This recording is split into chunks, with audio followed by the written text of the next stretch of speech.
Good evening. Welcome to another round of Round the Clock Cricket with me, Rahul. Today we are running short of our experts, Kunal and Amit, both traveling. So we have Sudeep and Ayan, and we have on Ayan's request a very special and a very interesting topic, whether Don Bradman would have succeeded to hold on to 99.94 in today's world of increasing different formats. And we'll consider on the test matches, of course.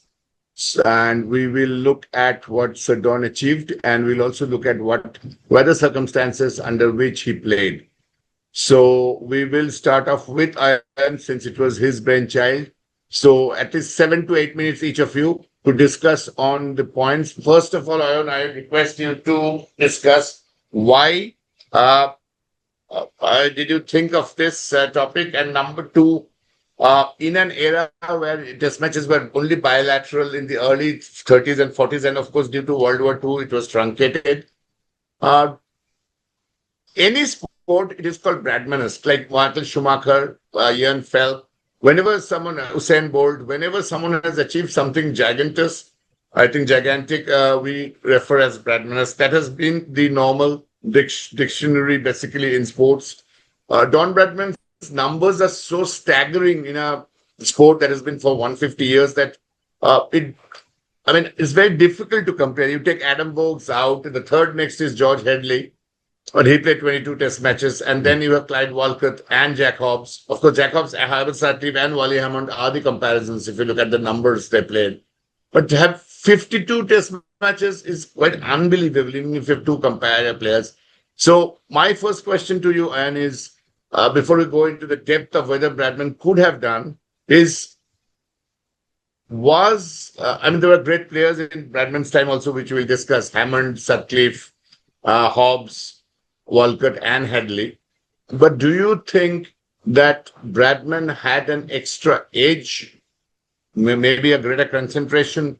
He only played in England and South Africa, and a little bit of India, mostly England and South Africa. So do you think the bilateral series with two countries, and of course England, except that bodyline series, it helped him to score runs because they were the lesser opponents? Also, given the fact that there was no helmet and uncovered pitches, which of course will be to his credit. So what do you think is the reason why Bradman's record is unbroken? Then we'll go into the second part to see whether his record could have been broken and whether he would have done if he played in this era. My first part of the question is, what made him Bradman, and why this 99.94, 99.96 came into four? Over to you, Arun. So I think, Rahul, I'd like to give you some parallels with other sports. For example, say tennis, Federer. Roger Federer, for me, has been genius, an absolute genius, I feel. And often when, Federer has, of course, lost matches also, but during his glory times, what I've seen Federer to do is when he played his opponent as well as himself. Most points that Federer gave were his own errors. I think you'll surely recall that Steffi Graf was also very similar. She was much better than the others. Only thing was, her enemy was herself. She gave a lot of points. When she was playing badly, she made lots of unforced errors. In most sports, we have seen that people who are really a cut above the others, they actually start losing, or they lose points, or even they lose matches, mostly because they themselves become their biggest opponents. They give away points. Okay. Bradman, I think, was a real exception here. I think Bradman was somebody who, in his prime, and his prime was almost his entire career, except for his last series against England, where I think he played a bit loosely, right? He was bowled by Eric Hollis for 4 runs. Zero. And he could have won 4 and he would have had an average of 100. So that was a real irony of fate. But I think Bradman's, greatness, Bradman's being outstanding, is that he probably did not really make unforced errors. In cricket, for example, I can tell you many batsmen, our own Gunnappa Vishwanath, fantastic player, but Vishy would often just play such inordinately bad strokes when he was perfectly set, just throw away his wicket. With a rank poor shot. VVS Lakshman, right? I mean, very good. He's really playing brilliantly. That play a very loose shot. I think Bradman was immune to this. I think you are right. Vishy a little more than Lakshman. Lakshman much was more, a little much better. more. Yeah. Much better. Definitely. I mean, look at their averages, right? I mean, Lakshman has a much higher average than Vishy.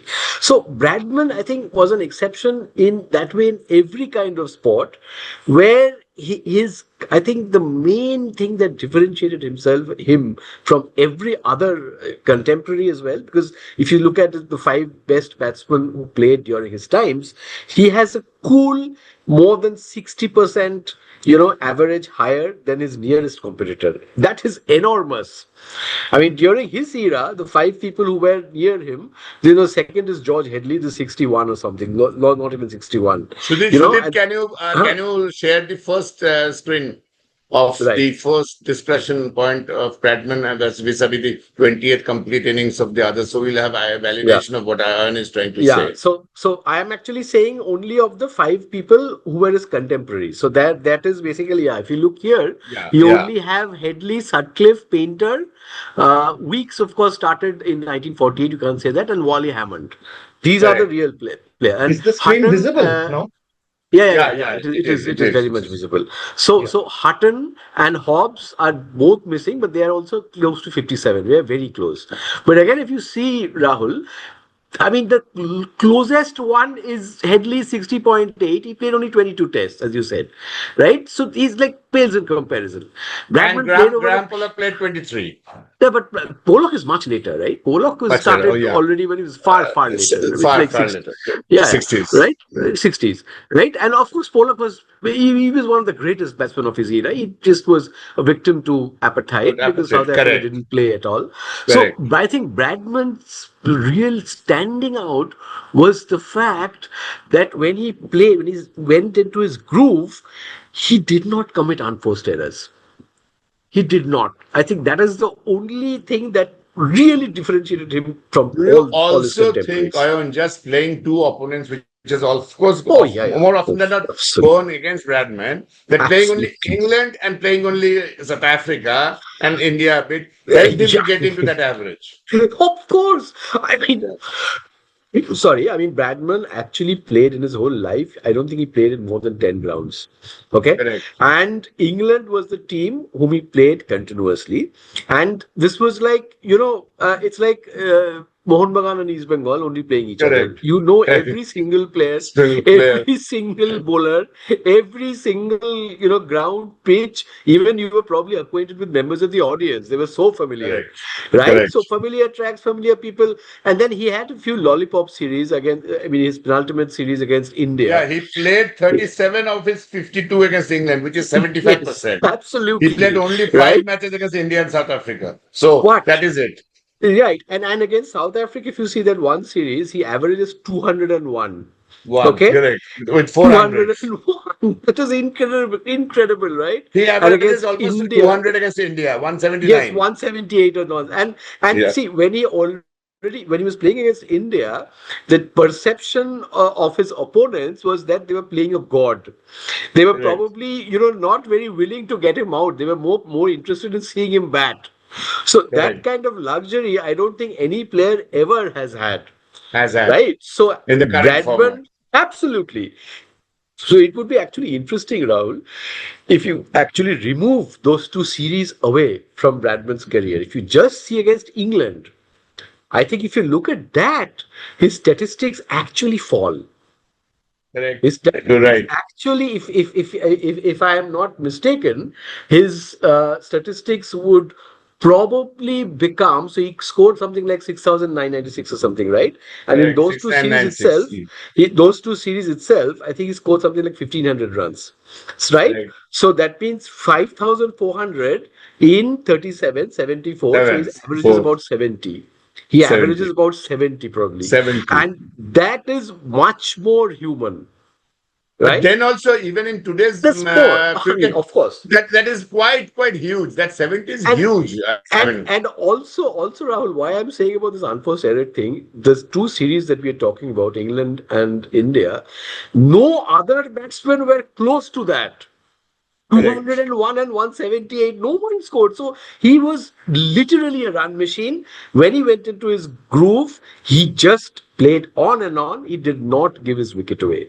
But in terms of that, and that is the greatest differentiator that Donald Bradman has with respect to anybody in any sport, I think. Minimal unforced errors. And I think these two series are the greatest examples. I think he would not get bored. He would not get bored and get out. He would just play on. I think if we break down 0 to 10, 10 to 20 and those type of scores, we will probably see almost each of his score would be over 40, which you were trying to say, that if he got into the groove, he took it to a 200, which is a big, temperament of a big match player. I would say, Rahul, one thing that actually emerges very interestingly, and I'm not sure whether this has been captured in any forum. I have not seen the statistics. If you take away the England and India series, Bradman's average probably becomes something close to 70. That is not Bradmanesque in the way that it seems, that we sort of acknowledge it, right? And I have never seen this anywhere. But if you think of it, it is like, the real quality opposition was England. And against them, he's not 60% higher than the rest. Correct. But again, funnily, in England, he has scored more runs than in Australia. So in away numbers are pretty high. Absolutely. His numbers at England are 103. That's a phenomenal average. He's got 1100s in his 19 matches. Very crucially, let's make it a point here. We are marking in this forum that if you take away those two series against South Africa and India, Bradman does not stand as the Colossus that he generally is, understood to be. He does not. Against England, average of 70 or 71 is what is coming out. I can calculate to exactly because I had that stats guru open. Maybe we should have looked at it, but I will, by the end of the program, I'll give you the exact number. I think when you talk to Sudeep also. Obviously that is very true. So, there are two ways to look at it. One is on uncovered pitches. We'll come with Sudeep on that. There are a lot of disadvantages that he had to face. But given that when Douglas Jardine was the captain, I think he found him out. That series we'll need to discuss because that is the series that average came down to 56. So if you take that average and you take out to West Indies and India and England, then I think 70 will again come down. So Rahul, if you take away that series, then actually the average will go up because 56 is the lowest average here. Lowest average. Right? But here, one more point I would like to put here. So, if you have read Jack Fingleton's famous book, which was written during that time. So, Fingleton was a very known sort of critic of Bradman. I would say he was enemy or something. He didn't like Bradman. Very much not very, pally with Bradman. So Fingleton actually notes in that 31-32 series, 30-31 series against South Africa, first test, I think Bradman scored some 226 or something like that. That innings, Fingleton notes, before he reached a score of 20, he was dropped 3 times. Correct. Okay. So that we have to note. Bradman played in an era where fielding was something that many sort of fielders considered to be utterly secondary. There was this famous story that about Indian fielders that they did not want to dirty their pants. They wore white flannels. They didn't want to dive around and get the pants dirty. I'm sure, of course, English and Australian cricketers were much more professional than that. But I'm sure diving around was not even known. Correct. So on one hand, his numbers are gigantic, no doubt. He played in open grounds without uncovered pitches, which were very, wet. There were tremendous bowlers, but also the fact that he played just two, mainly England and South Africa and India, West Indies only one series, points out to the fact that if he would have played multiple opponents, I think his average would have definitely come down. I don't think he played West Indies, did he? He played West Indies. One series. He played West Indies. One series. It's there. Okay. One series. Yeah. One series. Okay. And that was West Indies was nothing almost then, right? There was nothing close to what they became even during Sober's time. When the 3W started coming in, right? Series his average against West Indies is the lowest, 74 in 6 matches. Whereas in Okay. the average is England is 90, in India 170, or South Africa 200. So it's Of plummeted course. runs against all the. So yeah, Absolutely. if we calculate and if we analyze Bradman, we have to analyze in the light of all these things. He played two tests, but Absolutely. again, you can't compare genre to genre because he, of course, Absolutely. there were a lot of other players also, Ion, but they did not did do achieve what Right. you rightly said. Right. So we have Right. to look at the strength of that man. Probably when he got in, he never got out. That is the Yes. difference that he had Yes. with others. Yes. Yeah. Yes. In The fact, Yes. I think that concentration level. Yeah, one Sudeep. interesting stat is, is conversion rate, for, in Correct. out of his 80 test innings, he got out in less than 30 in only 29. That means he converted 29. Correct. almost 50 test innings to large scores. Last score. That's what I'm saying. If you go by that record, we'll be easily able to point out. So we're Yeah. coming back to Ion. Sudeep, my question to you is the second half of it. In even in that era, if Bradman had T20 and ODI to fend off, do you think Bradman would have become Bradman in an era of increasingly multiple complex batting? Also, keep in mind that pitches are covered. You have the best of the helmets. You have the best of the gears. So, considering the hugely, improved gears and technique, and also the hugely and so many formats to play, including the franchise cricket, do you think John Bradman would have become or remained what he is? And would he been able to get 100, 90, somewhere around 99 in his career, which he has had even today? So that's my question to you. Two parts. One is in this era of multiple format, why he could do it. And second is given the, of course, the advantages of the covered pitch, because that goes with him definitely that he played in uncovered pitches and umpiring DRS was not there. So given the very high standards the game is gone through, and given that multiple countries that he plays, do you think Bradman would have finished a career even with T20 IPL challenges at 99.96? Over to you, Sudhir. Take your time and Thanks. speak. Yeah, thank you, Rahul. First of all, if Bradman had played today, he would have to contend, with a different kind of landscape, completely different landscape. First of all, I would like to say, point out, about the fielding, field placements and bowlings. In those days, all the captains, the opposing captains, they used to have, attacking fielders, attacking field placements. There was hardly any cover outside in the deep. So run making was that much easier. They could, for any good stroke play, they could get easy fours and sixes quite easily. Nowadays, most of the fieldings, you will find that defensive field setup, which makes run making a bit more difficult nowadays. Although this is one disadvantage he would have faced. The advantage is, they would have, the covered pitches you are saying, that is a big advantage now. And the protective gear, that is also a big thing. Although one particular thing which I would like to point out, that, how he would have fared in the subcontinent pitches on turning tracks. That is something we need to, analyze because, That is, that I is, think, a very good analysis, sir. Sudeep, you have got a very good point because he yeah, did not play in India. He played only he did one not series, play in that too in the last year subcontinent. of his career. Uh, He uh, never played in Pakistan, Sri Lanka, and West. It's a and, huge debate, I think. and he never played against the likes of Malcolm Marshall, Michael Holding, Andy Roberts. The West Indies, the fearsome quartet. So he never closed. So that way he was untested. And that one more advantage he had, he played against practically the same opposition, for the period and in the same in the similar conditions, which made him, easier to adjust his batting. Now there are different But kinds of formats. but yeah, but then the question would come that if he could get so many runs, why the others could not? Because also there were 10 Well, other players in the team. So well, only of one course, person scored runs at that yeah, speed. yeah, I know because but our discussion is whether he would have got 99.94 average in today's context. I think Right, in it is a today's bit, but context. I think he was always a cut above the rest. There's no doubt about it that he was a class apart from the others.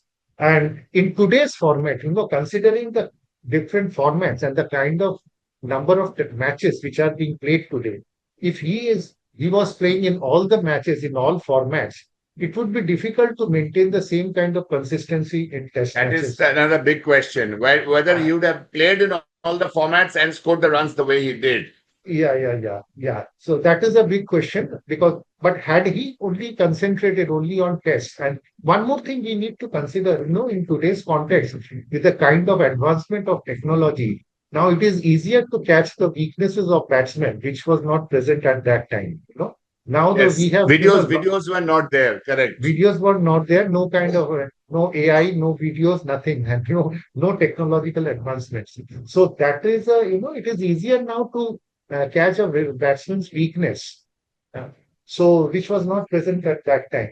So these are So some of the you mean to say that Bradman may not have achieved 99.94, may but not. he could have achieved, in the sometime in the 60s and 70s in today's context, if you see. That Ayan has already pointed with data that anyways he was coming down to 70 sans those two 70s. series. So in So today's context, I he think, was as I considering the think Steve except Smith. that yeah. Yeah, tell me. Can we go to the second slide? Can you go to the second slide, Sudeep? The second slide, which compares him with Steve Smith and Satdev. Yeah. This is an important, very important parameter of measuring him. So if we go by till the 120th inning, minimum 50 innings which they have played, and Steve Smith is now at 56, Yeah.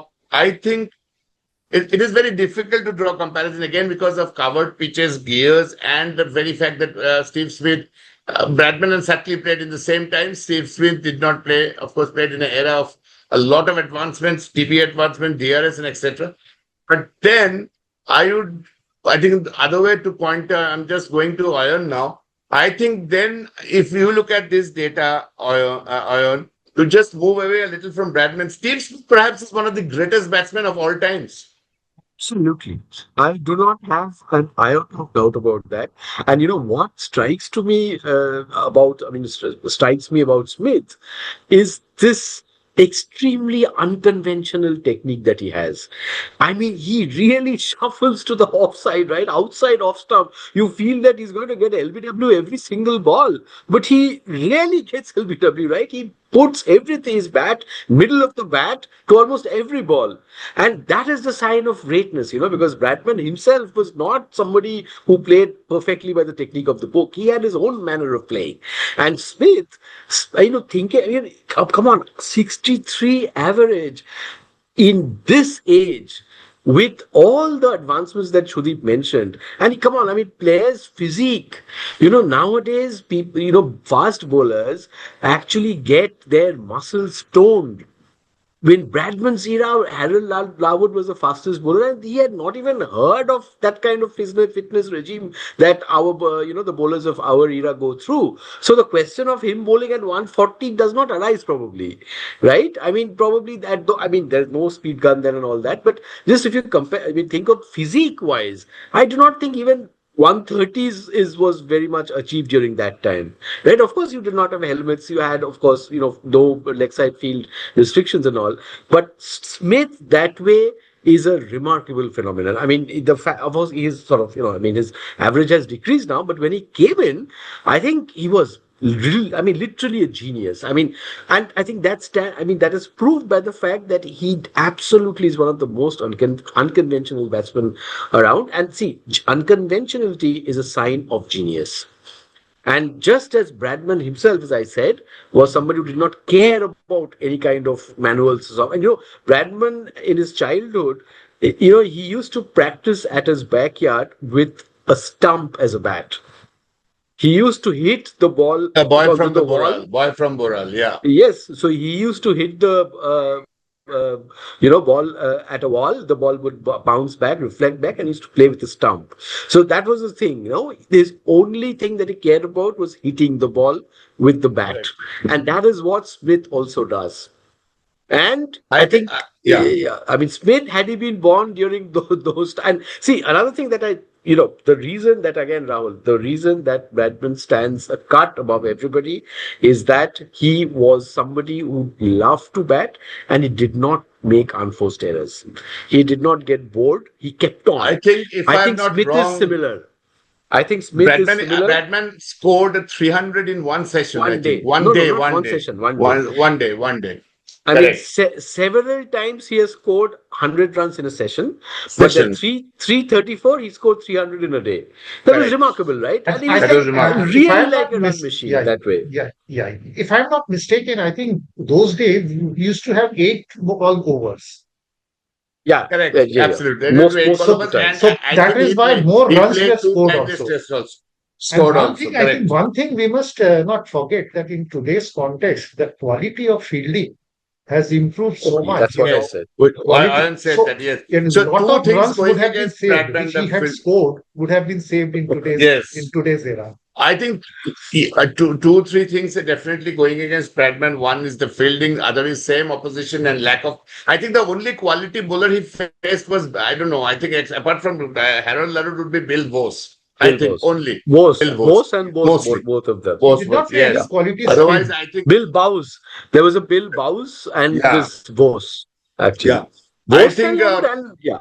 He did spin, they mostly spin also. Headley Verity was there. yeah. Headley Uh, Verity. The only good Verity was player he there. played was I think Headley Verity. Yes, True. spinner. So I think coming back to Sudeep, do you feel if you can go to the next slide, please? Do you feel that now my question just beyond this? Yeah. We normally, even if we don't go by test matches, we go by first class records, and that is a gigantic number of runs. 95. I mean, obviously, people don't play. No, people don't play first class cricket. They don't get time because they have IPL and a lot of formats. But if you look at 28,000 runs, I think only, if I'm not wrong, in India, maybe Vijay Hazare or Vijay Marchant, if I'm not wrong, is the only person who scored somewhere near. I think Jeffrey Boycott and Wally Hammond are the only two, if I'm not wrong, who are nearby him. This is a phenomenal number of runs. If you look at an FC career also. Sudeep, if we take out the test matches, we take out the paraphernalia of playing the same opposition. FC is against anyone you can play. FC, like Amal Mazumdar throughout his life has played. FC includes also when you play A matches against the other countries in a first class tour. When you go abroad and play, that is also FC. I mean, looking at these numbers, do you think, Sudeep, that this generation playing all formats, I mean, was it possible for Batman to have these numbers in this generation? Look at the FC on the right side, not the test matches. The Yeah, FC no, numbers FC are also, really. no, FC also, if you consider it, you know, most of them have been, you know, the Australian, you know, the league matches and of course some county cricket. I mean, he must have played some county cricket. It includes, huh? So it's practically it's restricted to same country, you know, same set of bowlers and same countries, you know. It's not, I don't think it includes any other countries, West Indies or couple of bowlers here and there can include, but the quality of opposition is the same. So it comes to the same logic, you know, because his conversion rate was so good, you know, once he settled down, once he was past the 30s, he used to convert it into big scores, more often than not. So that is the one of the secret. He did not play any county. He only played Sheffield Shield, which is equivalent to a Ranji. He Okay, played that Sheffield is that. Shield and he never played county. He never played So county. these are all the local bowlers, you know, in Australia. Yeah, Yeah. So correct. it's all comes to again the True. consistency which we scored, you know. Then I think the logic is same, you know. Hmm. Here's Ayan, just, if if I might dash in.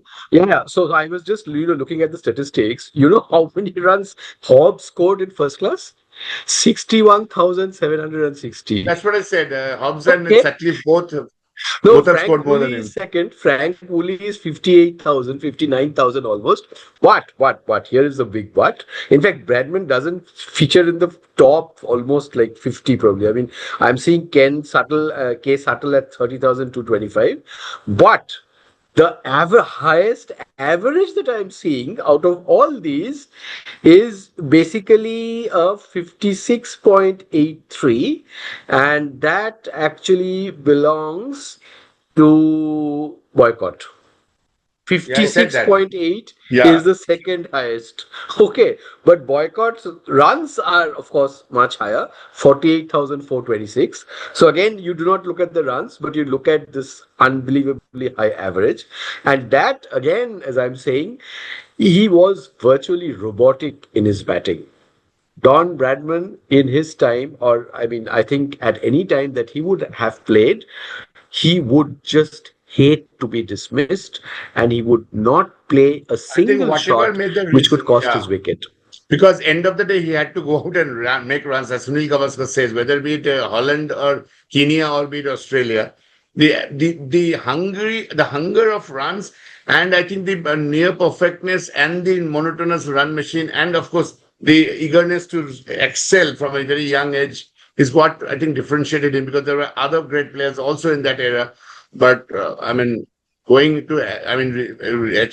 numbers of that level is really gigantic. Staggering, My staggering. I think, question to yeah, yeah, my go ahead. question to you, Oyon, is: do you think that Bradman, and just a little moving away from our discussion, do you think Bradman would have been successful in T20 format? Absolutely. See, because Bradman's basic, forte, I mean, he was not a textbook player. He defined his batting. He did not go by coaching books. He played completely in the manner that he was most comfortable in. And if you I see, there are some clips available on YouTube. You can see his batting, and you can see that Yeah, he was a fantastic improviser. I mean, correct. his back foot play, his late cutting, is like and as of course as all Australians, I mean, he's a great puller and cutter of the ball. And I Correct. think he would have adapted the reverse sweep and the scoop shot. He would have just loved playing them, because what defined Bradman, he was not a technician like say Hobbs or Hutton or even a Sutcliffe. He was not that, but he knew how to play the ball with the bat, and he could use the bat. I think almost like a table tennis bat. And that, I guess, see, finally, cricket is all about hitting the ball with the bat. And Bradman was a past master in it, right?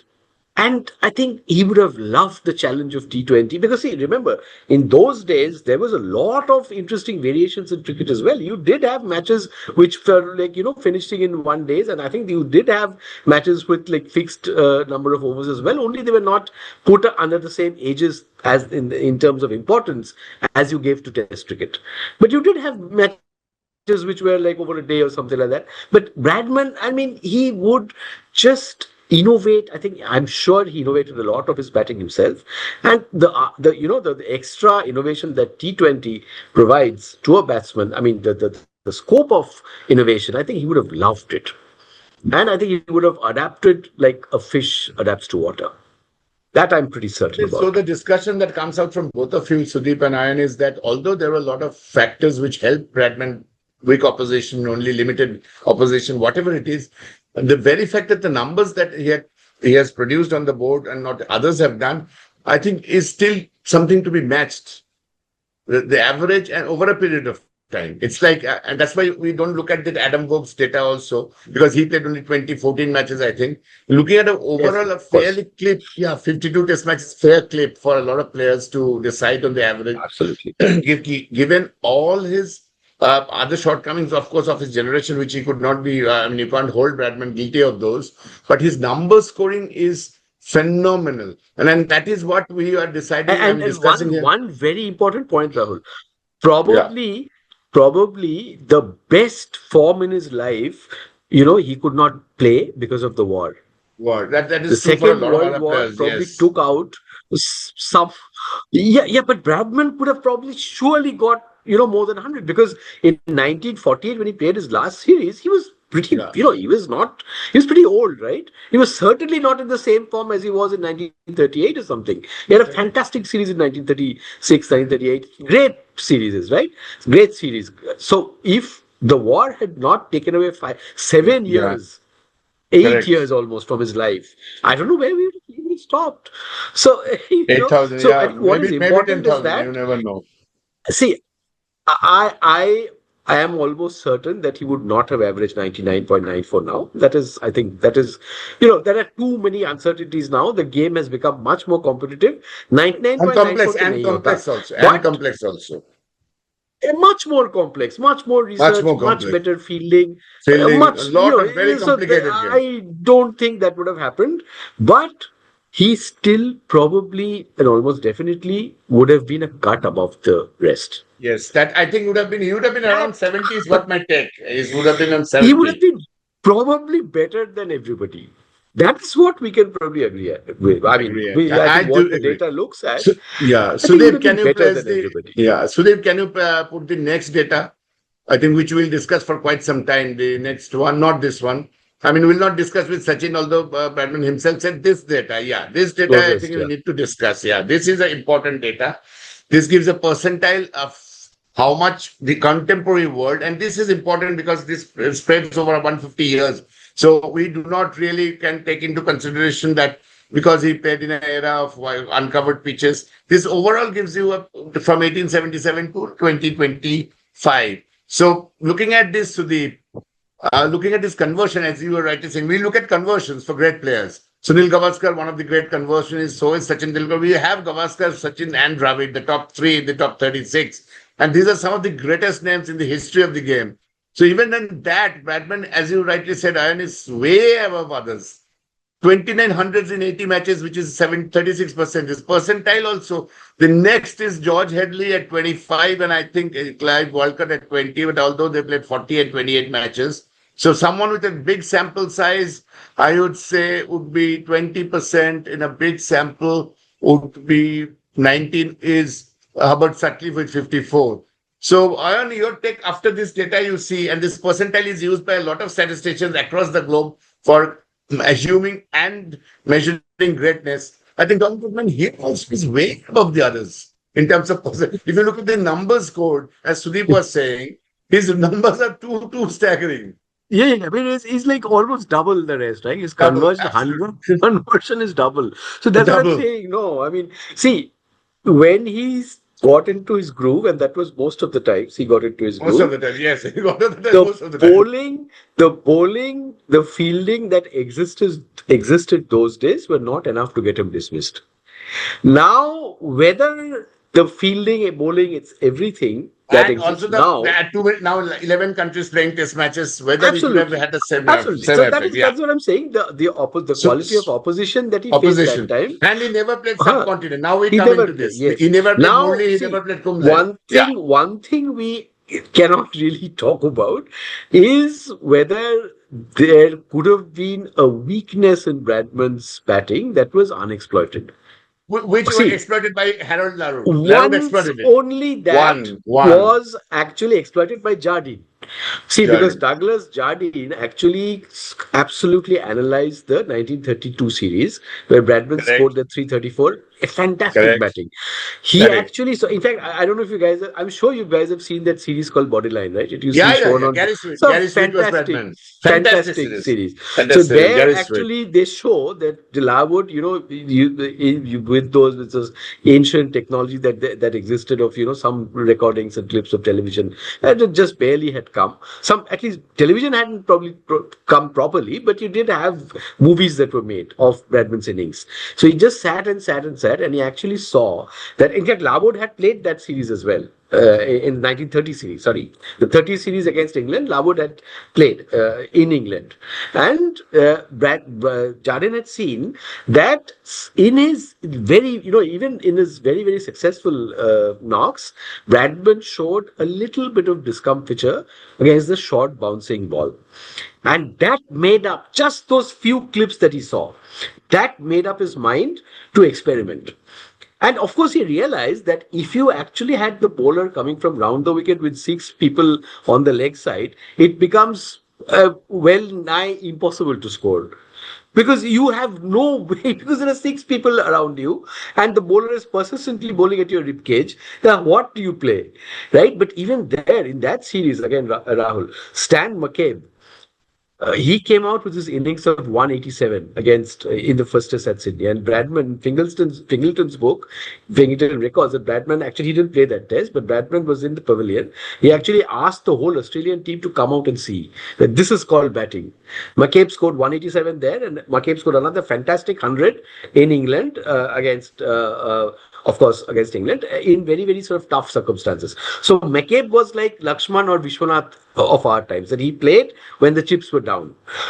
But Bradman was like a Gavaskar, I mean, Gavaskar is the one which comes closest to me, though Bradman himself says that his style of playing resembled Tendulkar more. But I think in terms of accumulation, see, because this is one statement again I'm making, that I do believe that if Sunil Gavaskar played this during this time, he probably would have had a higher average. And I'm telling you this. I really believe that, because If he played Gavaskar in the same time as Bradman, you're saying. No, I'm saying if of that, probably yes, again, because mentality wise they were very similar. Gavaskar was somebody who You were saying really, if Gavaskar was playing now, in the even 25. now, Okay. even now, Okay. I am putting this contention that if Sunil Gavaskar had played either during Bradman's time or even during now, he probably would have had a higher average. Because Why do you say so? Why do you say so? because Gavaskar played at a time when fast bowling was probably at its most violent best. Okay, he played West Indies, at its when the four fast bowler concept had just come in, right? Yeah. He actually played against, when he played Australia and England and West Indies as well. He played against extremely hostile umpires as You're well. forgetting, you're forgetting three of the most hostile Pakistani bowlers in Yes. Sarfraz Nawaz, Imran Khan, Imran, at his peak in 70s. At his peak. absolutely, A absolutely. lot of people forget that series in 78, in which he scored Yes. 300s. See, Gavaskar during that spell between 1976 to 780, those Yeah. 4 years it was fantastic form. Even against Pakistan in 1978, Gavaskar was the guy who was one leagues ahead of the rest of the Indian batting. Absolute. Right? So those 4 years, if I'm telling you, if those 4 years, the kind of form Gavaskar had, if he had been born during Bradman's era, I think he would not have scored two less than Bradman. If he plays the same quality of opposition, because I think mindset-wise, Sunil Gavaskar was, I think, the closest that I feel to Bradman, in terms of this absolute obsession about his wicket. Gavaskar would not play a loose shot to get himself I will now throw a question as we close off on this topic, and this is an important question. If we take out the era, Sudeep, if we take out Bradman era and we just go by numbers, and of course we take out Pollock, Hadley, and we take out these two, and so if you look at these numbers of percentile conversions. If I take out Steve Smith, Ken Barrington, and Wally Hammond and Gary Sobers, I'm taking out time out of it. My question to you is, and Kumar Sangakkara, of course, especially Sangakkara, very not much spoken about. I think in this top 10, I would say Barrington, Hammond, Sangakkara, Sobers deserves as much mention as Bradman. If we do not talk of the covered pitches and that era. What is your take, Sudeep? Because the conversion rate of Sangakkara, if you see the sample size, 134 is a huge test matches to play. And Kumar Sangakkara had a huge career, 12,000, close to 13,000 runs, because if he played another 1 year, he could have well taken past Sachin, 15,921, maybe just 1.5 years. And he also used to keep wickets for a quite number of tests. Quite number of years. So what is your take on these four? Steve Smith, Ken Barrington, Wally Hammond, we'll again discuss with Gary Ayan Sobers and Sangakkara. What is your take on this? They are definitely, see, in their own time, they were definitely one of the best, and so they deserve, their share of praise,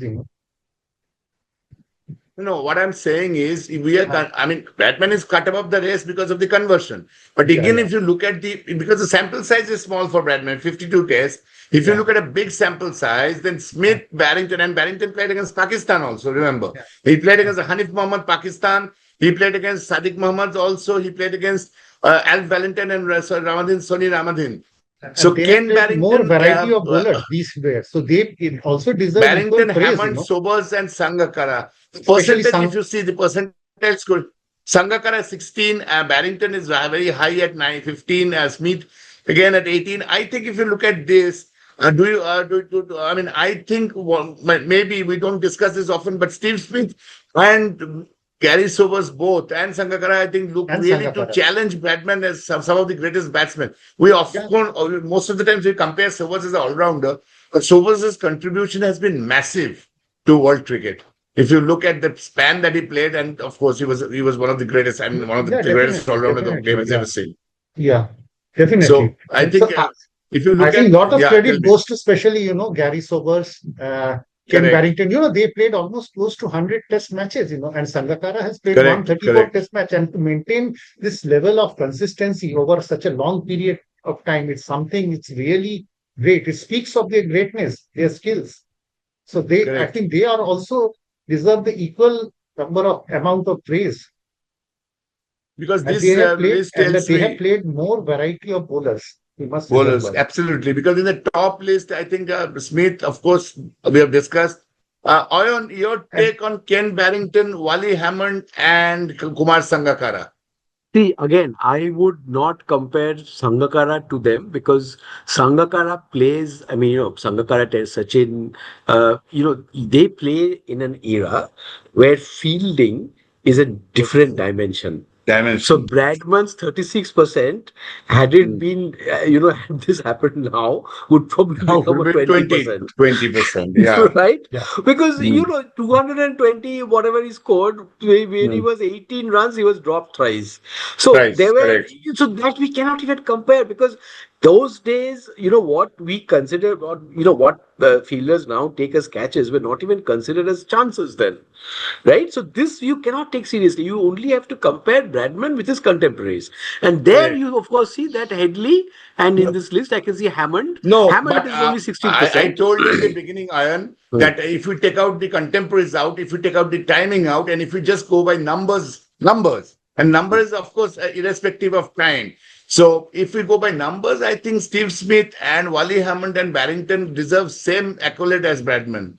Rahul Sobers, when he was Yes. almost old, in the Yeah. 1971 70s, early series. 70s, yeah. No, that rest of the world versus Australia, Australia. where he scored that 254 50, runs 54, against 54. Lily.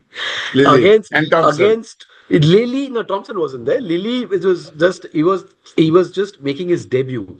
Lily was at his violentest, if I can say so, right? And Lily had taken 8 for 29 at Perth the test before. In the first innings, he had sort of got Sobers out, and Lily was at his fastest. Correct. Sobers hammered the hell out of Lily and Correct. aging Gary Sobers, Correct. almost at Right. the end of his career. And that innings is one of the great innings in Western. It is one of the great innings. Bradman actually said that this is the greatest Test 100 that has been hit in Australia. Correct. Bradman saw that innings that Sobers played, where he hammered the shit out of a young Dennis Lillee, right? Yeah. And that innings you can see on YouTube. I think I would urge Yeah. all our viewers to go and see that. Absolute. What time, he unleashed those ferocious square cuts, almost like he was playing an off spinner. And here was Dennis Lillee charging, and Dennis Lillee was a huge man, right? As a person, his physique was enormous.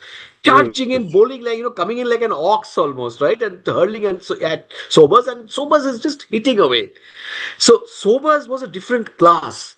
And of course, if Sobers had also had the luxury of playing those, Lopa balls that Bradman used to probably get from some of India and South Africa and all, then I don't know where Sobers would have ended. So, Sobers is Yeah, a that's what I very, said. very, very That special player. Sobers, I think Kumar Sangakkara not spoken much. Sobers and Sangakkara too are quite Bradmanesque if you look at the achievements. I mean, Sangakkara is one of the most underrated cricketers Underrated ever. creator, absolutely remarkable He's a career, both in fantastic ODI and cricketer. Test match.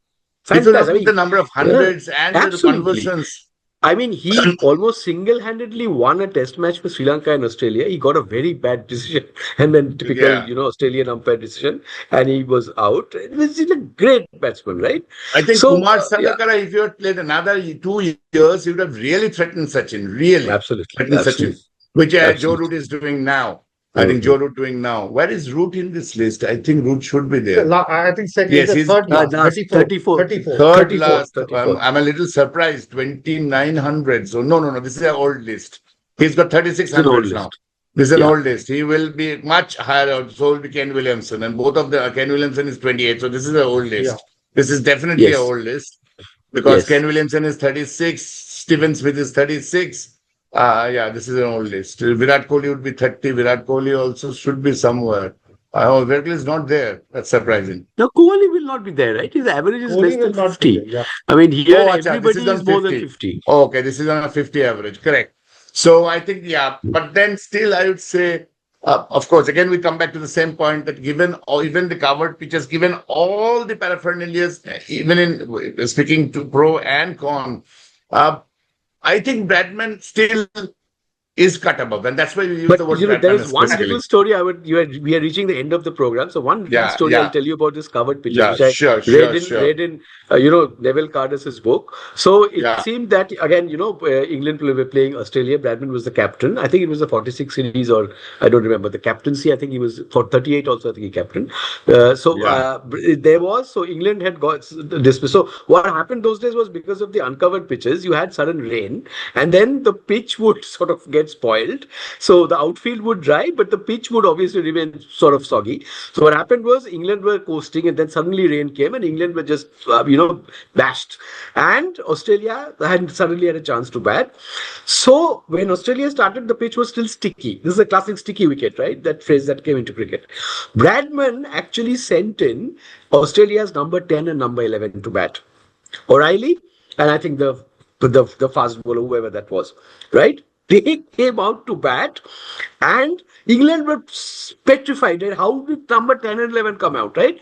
They were so sort of, flabbergasted that they could not bowl properly. So, mental something. These two played for half an hour. And by the time they were out, the pitch had dried. And the next day was a glorious sunshine day, and Australia really made hay. Okay, so that was one of the things about sticky wickets as well. So, while this uncovered thing was there were strategies to even mitigate. True. This is a famous story of those times. Yeah, very true. So what we gather from our discussion with the panelists and I personally feel also that Don Bradman had a lot of advantages to his credit, of course, for which he cannot be blamed. I mean, each era has its own, and each genre cannot be compared. We cannot compare Gary Sobers with Tiger O'Reilly. We can't compare Richie Benaud with Vinu Mankad. So, but our understanding and humble submission is that Don Bradman may not have achieved 99.94 in today's world, but he definitely would have been around 65 to 70 just because he was way too professional. His hunger for runs and his conversion ratios, once he got in, as Sudeep rightly said, his number conversions from 40 to 100, 50 to 100 is far, far superior. And that is across all generations. Staggering, absolute and staggering. That kind of skills and his hunger for runs, he would have seamlessly adapted to the modern area. Today's cricket. So that is something which, of course, the man had something special. That's why we use the word Bradmanist. And I think today's discussion with statistics, of course, proves the point that it is going to be very difficult for someone to achieve. Even Joe Root with his gigantic numbers, when we are talking that, yes, probably he's going to beat, because England plays 16 test matches a year. Again, that is another clause. So England plays more test matches than all other countries. So Joe Root is going to beat by 27 end or 28 beginning. It looks like he's going to beat Sachin in the number of runs. But again, the quality at which Bradman played, I think, irrespective of pitch and irrespective of the other advantages that he had, fielding, poor fielding and sloppy, whatever. So, I mean, that is the reason the word Bradman is still used. And I think as long as cricket plays, it will be extremely difficult to, encore and reciprocate that number. In a given impossible. Now that a lot of formats are played. Don't say difficult. It'll be impossible. It is not possible to get 99. It's not possible. I think Steven Smith at 56, Ken Williamson at 55. Yashasvi Jaiswal, we'll have to look at this guy. He looks big for another double 100. Could be. He's a gigantic homeboy player. We have discussed the Yashasvi in us long. We had a special show on YS and why he's failing. He does well abroad in the first step. I think we'll do another show in a couple of years to see how he goes. But as of now, I saw today he's at about 55 once again, 29 matches, but his sample size is low. Let him play in New Zealand. I think Let's play in New is a bit Zealand. first. Let him play in New Zealand. We're all waiting for New Zealand. But I have a feeling because Amit said that India going to lose 2-0, and I think India is going to lose 2-0 in New I Zealand. agree. I think we all agree to that. I agree that we'll have a series, but I'm definite that England isn't going to get a heavier of us. On that note, I'd like to thank Sudeep and Ayan. We had a fantastic discussion on Don Bradman, and we basically decided that yes, Don Bradman really deserves to be called Bradmanist because of the quality and the level of his application, basically, irrespective of the opponent and whatever the pitches were. I mean, given the same conditions, anyone should have replicated that if that was the game today. It is not. So it's fair to say that Don Bradman will not be able to be replicated in maybe next many, many years in the game, and he remains the iconic Everest to achieve for a lot of players who start playing the game. He remains at 99.94 and will remain at that. Sachin Tendulkar, when he started and finished, we thought that he will not be broken. His ODI hundreds have been broken. His test runs will also be broken very soon. So we don't know what's going to happen. Cricket throws a lot of surprises. Joe Root is breathing down the neck of Sachin. So, but Bradman, to be safe, I think remains where he is at the top. On that note, we would like to thank both Sudeep and Ayan, and we'll be maybe catching you soon on the next episode. Thank you and good night. Thank you.